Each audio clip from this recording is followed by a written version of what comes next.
acrescentando algum conhecimento, né? Que nós julgamos ser pouco, mas julgamos ter um pouco de vontade de ajudar. E aí já é bastante coisa, não é? Então tá bom, pode começar a falar. Boa noite a todos, que Mãe Oxum abençoe. Tá sem o áudio. Você tirou meu áudio.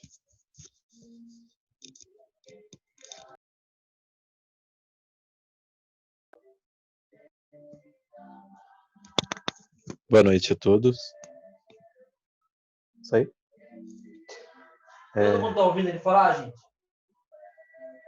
Tá. Bom, hoje o que eu venho falar vai ser sobre uma coisa que permeia a gente fala, a gente escuta dizer, mas ao certo a gente não sabe o que é. É sobre os miasmas e larvas astrais e o vampirismo, que na nossa doutrina a gente costuma ter o conhecimento de vampirismo como os espíritos zombeteiros, aqueles espíritos que se aproveitam de energias. Hoje o nosso tema vai ser sobre energias.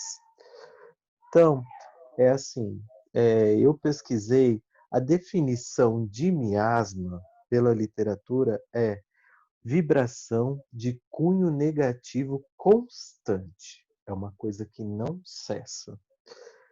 E ela é caracterizada por traumas enraizados, pensamentos negativos excessivos e, quando associado à frieza e indiferença, denota sinais evidentes no corpo físico. Então você começa a perceber sinais. É quando você olha para uma pessoa e você sente aquela energia pesada, você fala: nossa, como você está carregado. Então, isso pode ser uma presença de miasma. Miasma, ele tem todo o ambiente, todo o território, porque eles se alimentam de energias. Então, ele se aproxima pelas afinidades que ele tem. E ali ele vai criando como se fosse um envolto que vai decompondo, vamos dizer assim, seria a palavra perfeita. Ele vai deteriorando aquela pessoa até ela começar a apresentar o estágio das larvas astrais, que são os sinais aparentes, que é a apatia, a pessoa ela perde a vontade de fazer as coisas em que ela costumava fazer, ela não tem aquele sorriso, aquela alegria mais.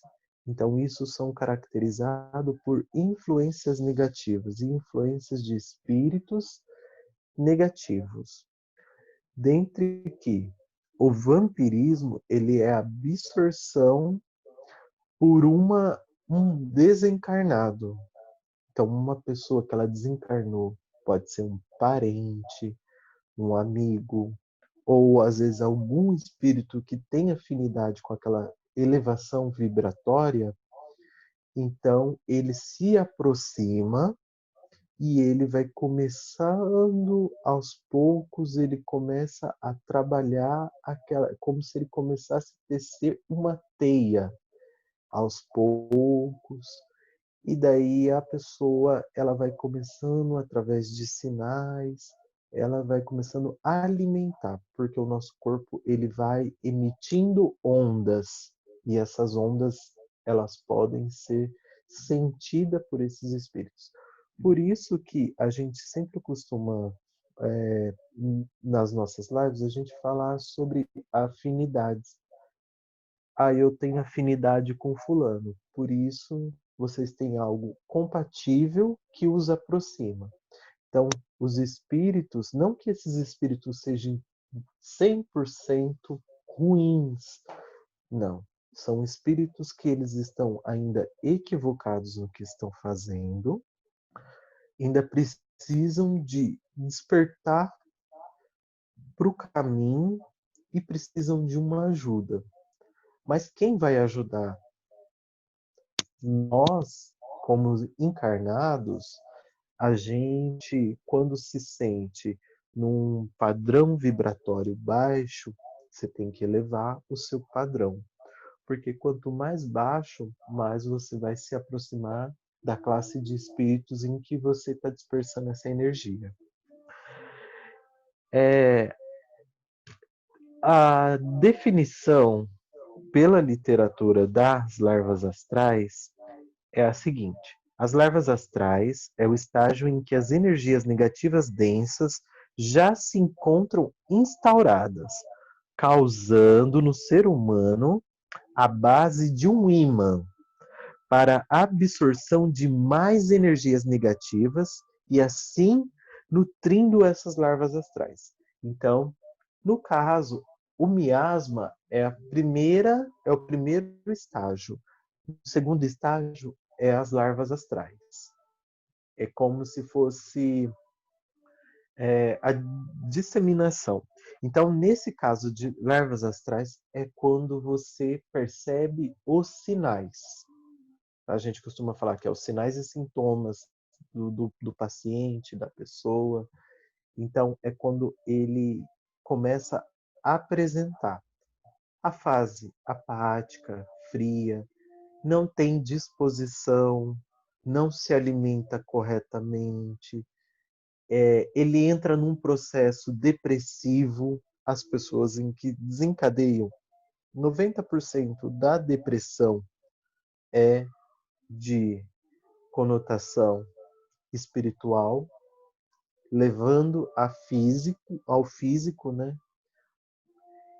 E porque há presenças ali de espíritos que eles vão se aproveitar daquela circunstância, daquele momento em que a pessoa está debilitada.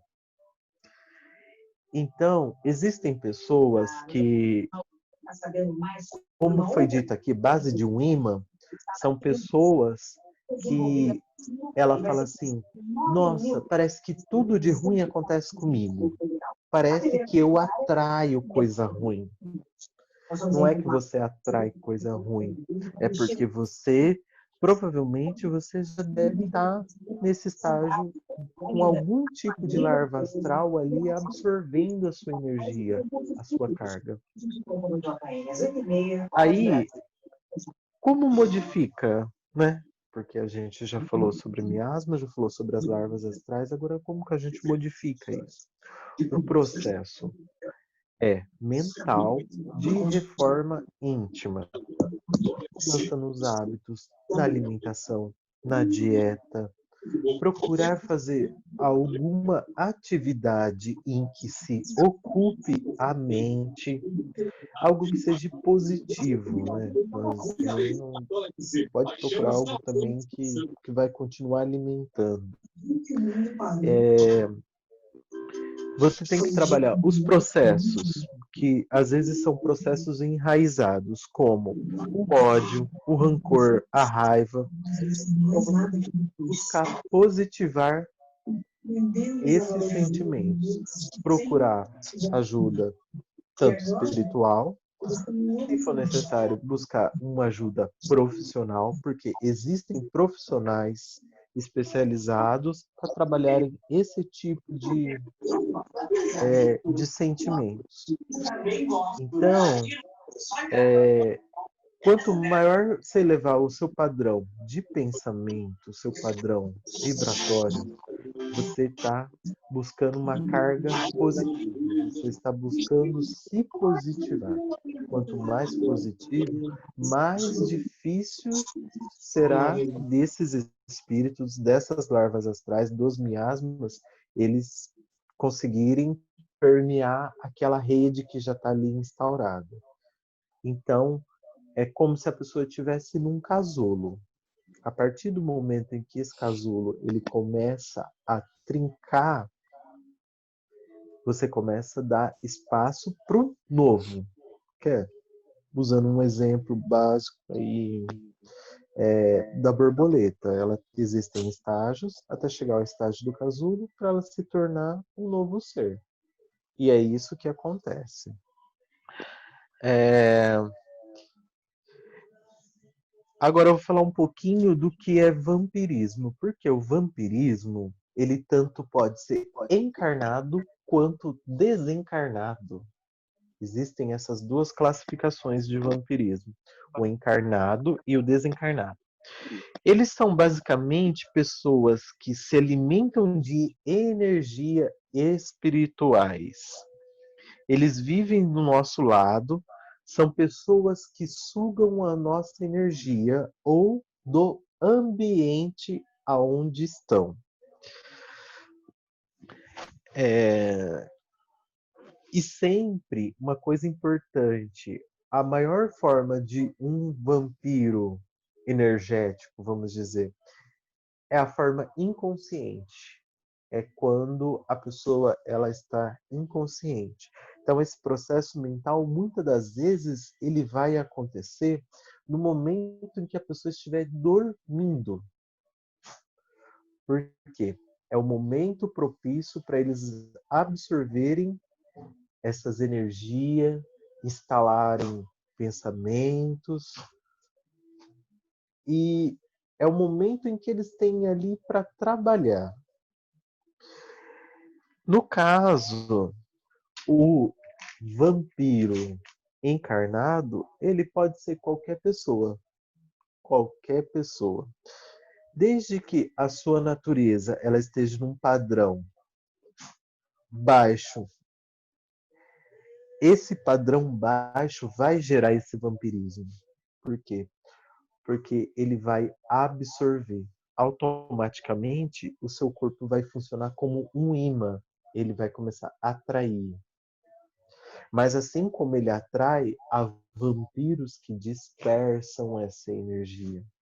Então, é aquele grande caso de uma pessoa que ela está extremamente carregada.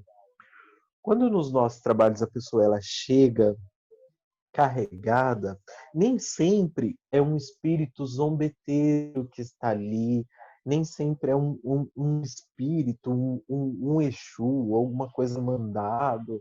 Às vezes não. Às vezes a pessoa ela está permeada por espíritos que vampirizam aquela pessoa naquela situação.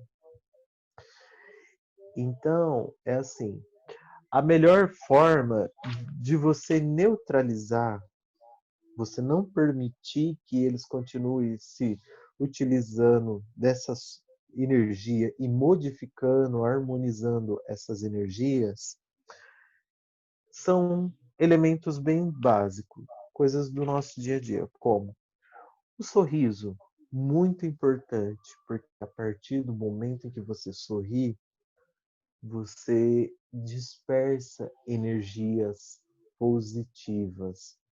Você move-se mais de. Quantas musculatura que é?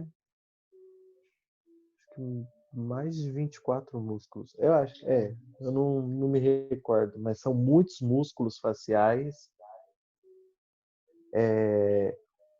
que você tem para mover um sorriso. Na meditação, você consegue encontrar o seu padrão elevatório.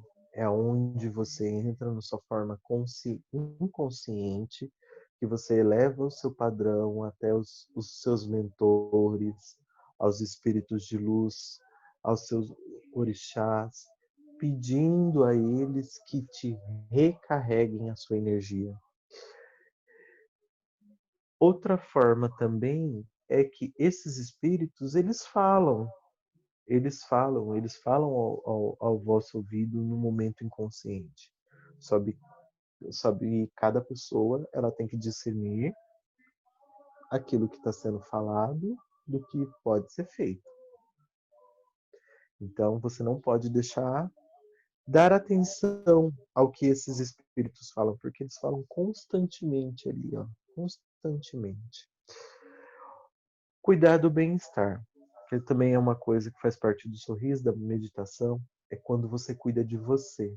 Você cuida do seu bem-estar, você cuida do seu corpo, do seu físico, do seu emocional. Dieta saudável também faz parte, porque processo fisiológico. Outra coisa, muitas pessoas elas pensam assim que às vezes o sentimento de pena com esses espíritos, você vai estar ajudando-os de forma alguma. Quando você cria esse sentimento de pena, ele vai continuar ali absorvendo essas energias. Por quê? Porque, querendo ou não, você acaba baixando o seu padrão vibratório. E eles acabam novamente absorvendo e continua o seu processo físico ali. Recarregar suas energias por formas de exercício, fazer o que a pessoa gosta, porque isso levanta a autoestima, melhora o seu bem-estar, melhora o seu condicionamento físico e o emocional. E o que você pode fazer para ajudá-los é simplesmente pedir auxílio a um mentor espiritual, seja ele os nossos guias, seja ele os mentores espirituais, que são encarregados de ajudar e ouvi-los. Mas, quando você ouvi-los, você tem que direcionar o seu pensamento ao plano astral, aos mentores espirituais, porque eles ali sim conseguem, com seu padrão elevado, conseguem ajudar esses espíritos a se libertar da raiva, do rancor, do ódio. E dessa forma você consegue ajudá-los. E, bom, a princípio é só uma pequena. O tema é curto, mas é coisas que acontecem no nosso dia a dia e que é para a gente aprender um pouquinho, saber o que é e como funciona. Bom, gente, interessante, né? Bem, essa questão de vampirismo, de parasitose espiritual, né? A gente chama de parasita espiritual. Porque o que é um parasita? Parasita é aquele espírito, ou aliás, um parasita é um ser que não trabalha, mas ele vai utilizar do trabalho dos outros. Ou seja, ele não trabalha, não tem esforço nenhum, então ele se acopla.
Sem som.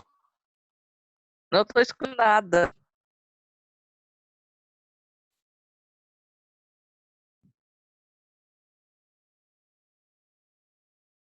Você tá escutando, Ana?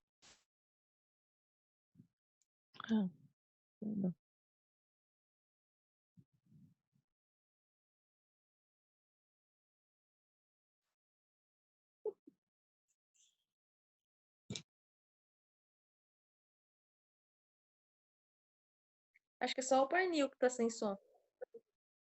Acho que é você que tá sem som. Tá no microfone. Aí agora foi.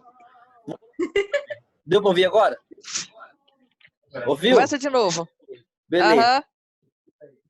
Então tá. Eu tinha desconfigurado aqui. Então é assim.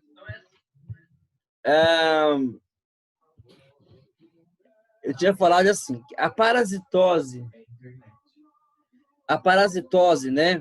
O César falou de miasma, de vampirismo. O que é isso? Nada mais do que um parasita. Parasita é aquele ser que ele não trabalha, não tem esforço nenhum e ele quer utilizar do nutriente que o outro corpo lhe fornece. Isso é um parasita. No mundo espiritual também existem esse tipo de parasita, chamado de vampiro, né? Que suga sua energia. Vou usar o exemplo da ameba. O que é uma amebíase? A amebíase é aquela situação em que a pessoa ela ingere a ameba e a ameba ela vai aderir na parede intestinal do paciente. Nos primeiros dias que a ameba está ali se aderindo, vai dar uma dor abdominal muito forte no paciente. Então ele vai na casa da vovó e vai dizer assim, vovó, eu estou com dor na barriga. E a avó fala o que para ele? Faz um chá de hortelã que sara, que passa. Ele toma o chá de hortelã e realmente passa. Por que passa? A ameba, ela criou uma enzima e ela passou da parede intestinal agora para a corrente sanguínea. Na corrente sanguínea, ela vai achar tudo melhor do que ela tinha no intestino. Porque no intestino, ela recebia nutrientes, mas agora ela tinha que digerir. Na corrente sanguínea, não. Ela já está ali, passou do intestino para a corrente sanguínea, e na corrente sanguínea, ela vai nutrir com tudo que o corpo fornece para ela, o ferro, magnésio, fósforo, cálcio, e ela não vai precisar fazer esforço nenhum. E a dor abdominal sumiu. Um ano depois, essa pessoa descobre que está com tumor no cérebro. E ela vai no médico e vai fazer uma tomografia. A tomografia vai constatar um tumor cerebral. Quando eles forem investigar o que é isso aí, vai descobrir que é um ameboma, é um tumor de ameba no cérebro. E por que foi parar no cérebro? Por quê? Na corrente sanguínea, aquela ameba ainda tinha que fazer um esforço mínimo possível. E ela é um parasita, não quer fazer esforço nenhum. Então ela subiu da corrente sanguínea agora, parou no cérebro, lá que é a fonte rica de nutrientes dessa ameba. E lá ela vai desenvolver um tumor de ameba. E a pessoa vai morrer, né? Esperando o SUS uma cirurgia, vai morrer e não vai conseguir se livrar da amebíase, do tumor de ameba. Sendo que ao invés de tomar o chá de hortelã, se ela fosse na farmácia, comprasse um fluconazol e tomasse, custa R$5 o comprimido, ela matava a ameba ainda no intestino. Mas a pessoa deixou o tempo correr, né? Foi atrás do chá da vovó e passou o tempo. Ela deixou passar o tempo. Então, a ameba ela criou um processo inflamatório muito grande. Da mesma forma, é o vampiro espiritual, o sugador de energia. Gente, não existe uma cultura no mundo que não acredita em vampiros. Tem cultura que não crê em Deus, mas todas as culturas do mundo acreditam em vampiros. Claro que não é nos vampiros do molde do Conde Drácula, né? Por que não é? Porque não vai sugar sangue. Olha por que eles acreditam. Os médiuns videntes viam os mortos atrás dos vivos sugando alguma coisa. Então, quer dizer, se estava sugando, era vampiro. O cara tinha morrido e voltava para sugar.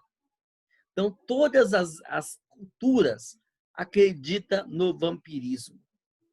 Nós, muitas das vezes, deixamos isso acontecer em vários momentos da nossa vida. Quando nós pensamos demais em alguém, sabe aquela paixão doida que as pessoas têm uma pela outra? Aquelas paixões que não dá certo, o casamento acabou, o cara foi embora, né? Não quer mais nada com a pessoa fica em cima, fica sugando a pessoa, sugando aquela energia. Isso é uma forma de vampirismo. É o que o César falou, é o vampiro encarnado. Você fica sugando a energia da pessoa. Quando lá no seu emprego, aquela pessoa que quer o seu lugar, ela quer tomar o seu lugar, ela também te vampiriza. Você reclama de tudo que acontece, você tem que reclamar. Começa a reclamar para um, reclamar para outro. Você vai criando uma egrégora de negatividade em volta de você. Um campo propício para que este parasita se aposse do que ele precisa. Assim como a ameba precisava de nutrientes do corpo físico para sobreviver, o vampiro energético vai precisar do quê? Do uso de droga, da sexualidade exagerada, de falar mal dos outros, né? Eles vão precisar disso, da reclamação, né? Do vitimismo. Então, temos que tomar muito cuidado para não sermos uma vítima desse vampiro. Um primeiro sinal de vampirismo, como disse o César, é enfraquecimento, primeiro de ordem espiritual. Você começa a sentir desânimo. Para que eu vou na gira? Ah, eu não vou não. Para que eu vou fazer? Eu vou fazer o que na gira? Porque se você for lá na gira, vai funcionar como um fluconazol. Não está ali o parasitinha grudado em você? Aí você vai na gira, vai ser limpo aquilo lá. Então, eles não querem que você vá na gira. Eles querem que você tome um chá de hortelã. Não quer que você use o fluconazol. Entendendo? Eles querem que você fique lá tomando chá de hortelã e não vai na gira. Fica no sofá, né, vendo televisão, gostosinho dentro de casa. Só que se você for na gira, ele vai ter que sair de perto de você, porque lá vai ser o fluconazol dele. Vai vazar do seu caminho. Então você vai na gira e ele vai saindo. Quando você não quer mais, fica enfraquecido e começa a pôr defeito em tudo, né? Nada mais presta, nada mais te agrada. E o pai, a mãe, o irmão lá da casa olhou torto para você, já não vou mais naquele lugar, não sei o quê. Começa a enfraquecer. Ao invés de ser uma coisa legal, começa a ficar ruim para você. Tá? Quer dizer que aí esse parasita já não está mais no intestino, já está pegando outros lugares. Quando menos espera, acontece a fraqueza total da pessoa. Já não quer mais, nem na igreja, nem no centro, já começa a perder a fé em tudo, culpa Deus, culpa as entidades, né? Aí fala assim, eu venho no centro a vida inteira, nunca recebi nada, né? Minha família não presta, meu filho usa droga, vai pra rua. Mas aí, gente, não é culpa de ninguém. Nós começamos a nos enfraquecer. Deixemos que essa ameba entrasse na nossa vida. Tá? Foi bem legal a explicação que o César deu, né, gente? Gente, mas uma coisa muito importante para nós também eliminarmos a amebíase espiritual é a educação mediúnica. Educação mediúnica é muito importante para que, se esse parasita se aproximar de nós, nós temos como eliminar do nosso organismo espiritual. Tá? Educação espiritual é tudo. Educação mediúnica é tudo. Tá? É uma das mais importantes coisas que o médium de Umbanda, o médium espírita, qualquer médium, tem que ter. Nem toda comunicação deve ser dita. Tá? Nem toda comunicação deve ser passada para frente. Os espíritos comunicam com a gente, muitas vezes é para nós mesmos, guardar aquilo para nós. Tá?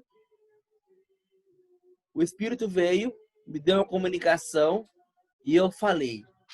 Mas era para mim aquilo, não era para os outros. Era para mim. Não era para falar para as pessoas. Mas aquela comunicação era para mim. E isso pode abrir porta para você se enfraquecer.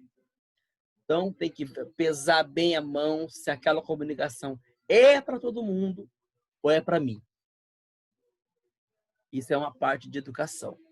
Quando que você educa? Quando você vai à escola. Nossa escola está sendo às sextas-feiras, né? Para a gente conseguir desenvolver a mediunidade. Então, gente, faça um esforço para estar presente às sextas-feiras, tá? É fácil, gente? Não é fácil. Não é fácil. Mas faça um esforço para estar conosco na sexta-feira. Lá você vai aprender a desenvolver a mediunidade, né? A educar a mediunidade. Tá? E aí você vai conseguir caminhar bem mais feliz, sendo um médium educado, né? Um médium mais consciente do que está fazendo, né? Que às vezes a gente acaba naquela ânsia de passar veracidade da comunicação, cometemos alguns erros que às vezes, ao invés de ajudar, piora. Né? Ao invés de consertar, acaba estragando tudo, tá? Evitemos essa situação. Cantou para subir o guia? Sobe. Sobe. Sobe. São coisas que parece que não tem importância, mas tem. Passa o tempo, canta o ponto 3, 4, 5 vezes para subir e o guia está incorporado. Então, se o médium ele tem a educação, tem uma vivência, ele vai aprendendo isso, ele vai conseguindo chegar a isso no eixo direitinho. Tá bom? Então, sexta-feira, todos estão convidados aí, tá? A estar conosco. Não termina muito tarde, termina umas 9, 9h30, mais ou menos. A gente já está terminando. Vou agradecer a todo mundo pela presença aqui nesse momento, tá? Quero que vocês, qualquer dúvida, pode perguntar. Vai acabar o tempo primeiro agora. A gente volta, tá? No próximo agora. Acabou esse, volta de novo que a gente vai estar logado para dar uma conversa com vocês, um bate-papo. Tá bom? Obrigado a todos pela presença de vocês. Eu vou deixar esse vídeo no YouTube. Vocês, por favor, assistam. Se gostar, compartilhem com os amigos de vocês. Curtam lá na nossa página para que nós possamos divulgar a Umbanda para mais pessoas que queiram conhecer a Umbanda, né? Depois eu falo mais com vocês em off. Mas é muito legal vocês compartilhar esse vídeo para que as pessoas possam aprender, né? Aprender e ao mesmo tempo nos ensinar. Beleza, gente? Então vai cair e a gente vai voltar então com a nova parte, tá ok?